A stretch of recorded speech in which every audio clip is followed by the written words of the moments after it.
രാജ്യം മുഴുവൻ ആകാംക്ഷയോടെ ഉറ്റുനോക്കിക്കൊണ്ടിരിക്കുന്ന എക്സിറ്റ് പോൾ ഫലങ്ങൾ പുറത്തു വന്നുകൊണ്ടിരിക്കുകയാണ്. അതിൽ നമുക്ക് സമഗ്രമായിട്ട് പറയാൻ സാധിക്കുന്നത് എല്ലാ എക്സിറ്റ് പോൾ ഫലങ്ങളും പ്രവചിക്കുന്നു യു ഡി എഫ് തന്നെ അധികാരത്തിലേക്ക് തിരിച്ചു വരും.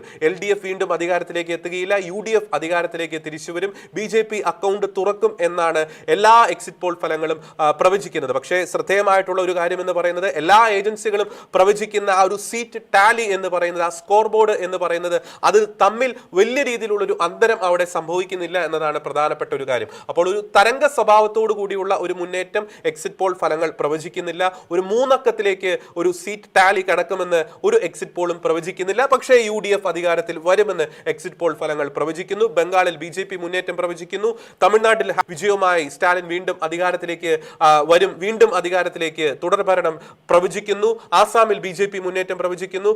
പോണ്ടിച്ചേരിയിലും BJP മുന്നേറ്റം പ്രവചിക്കുന്നു. TVKയും കാര്യമായിട്ടുള്ള ഒരു മുന്നേറ്റം കാഴ്ചവെക്കുമെന്നാണ് പ്രവചനങ്ങൾ. തീർച്ചയായും കേരളത്തിലെ കാര്യത്തിലേക്ക് വരാം. കേരളത്തിൽ ശക്തമായ രീതിയിൽ തന്നെയുള്ള ഒരു പോരാട്ടം നടന്നിരുന്നു. ഇവിടെ മനസ്സിലാക്കാൻ കഴിയുന്നത് ഇവിടെ ഒരു ഭരണവിരുദ്ധ വികാരം ഉണ്ടായിട്ടില്ല എന്നുള്ളത് തന്നെയാണ് മനസ്സിലാക്കാൻ കഴിയുന്നത്. അതെ, കാര്യമായിട്ടുള്ള വന്നിട്ടുണ്ടായിരുന്നെങ്കിൽ ഇതൊന്നും ആയിരുന്നില്ല ഉണ്ടായിരുന്നത്. ഇപ്പോൾ പല ആൾക്കാരും പല നിരീക്ഷകരും പറഞ്ഞ ഒരു കാര്യം ഉണ്ടായിരുന്നു. അതായത് ഭരണവിരുദ്ധ വികാരം ഉണ്ടെങ്കിലും അവിടെയുള്ള മന്ത്രിമാരോടോ MLA മാരോടോ അത്ര വലിയൊരു വിരുദ്ധത ഇല്ല.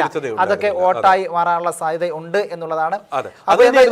വലിയൊരു കോൺഫറൻസ് അത് തന്നെയാണ്. അതായത് ഇപ്പൊ ഭരണവിരുദ്ധ വികാരം പൊതുവിൽ ഉണ്ടെങ്കിൽ പോലും അവരുടെ MLA-മാരെ കുറിച്ച്, ജനപ്രതിനിധികളെ കുറിച്ച് ഒരു ഗ്രൗണ്ട് ലെവലിൽ അത്ര മോശമായിട്ടുള്ള ഒരു അഭിപ്രായം ഉണ്ടായിരുന്നില്ല. ഇപ്പൊ തദ്ദേശ സ്ഥാപനങ്ങളിലേക്ക് നടന്ന തെരഞ്ഞെടുപ്പിലെ തിരിച്ചടിയൊന്നും LDF-നെ അത്രയങ്ങ് ഭയപ്പെടുത്തിയില്ല. കാരണം മുൻ വർഷം നമുക്ക് 2011 ഉമ്മൻചാണ്ടി സർക്കാർ അധികാരത്തിൽ വന്നപ്പോഴും 2010 നടന്ന തദ്ദേശ സ്ഥാപനങ്ങളിലേക്ക് നടന്ന തെരഞ്ഞെടുപ്പിൽ സമാനമായിട്ടുള്ള തിരിച്ചടി അവിടെ ലഭിച്ചിരുന്നു എന്നതാണ് യാഥാർത്ഥ്യം. പക്ഷേ അതിനെയൊക്കെ കവച്ചുവെക്കുന്ന രീതിയിലുള്ള പെർഫോമൻസ് ആണ് LDF-നെ അവിടെ കാഴ്ചവെക്കാൻ സാധിച്ചത്. അതിനാൽ തന്നെ LDF-നെ സംബന്ധിച്ചിടത്തോളം ഒരു ഗ്രൗണ്ട് റിയാലിറ്റി, ഈ പറയുന്നത് പോലെ ഭരണവിരുദ്ധ വികാരം അവരുടെ ജനപ്രതിനിധികളുടെ ഒരു പെർഫോമൻസ് വെച്ചുകൊണ്ട് പൊതുവിലുള്ള ഭരണവിരുദ്ധ വികാരത്തെ ഓവർകം ചെയ്യാൻ അവർക്ക് തീർച്ചയായിട്ടും സാധിക്കുന്നുണ്ട്, അല്ലെങ്കിൽ സാധിച്ചിട്ടുണ്ടാകാം എന്നതിന്റെ ചില സൂചനകളാണ്. അത് എക്സാക്ട് ഒരു ചിത്രം ലഭിക്കണമെങ്കിൽ അത് മെയ് 4 വരെ കാത്തിരിക്കണം. അതെ, തീർച്ചയായിട്ടും.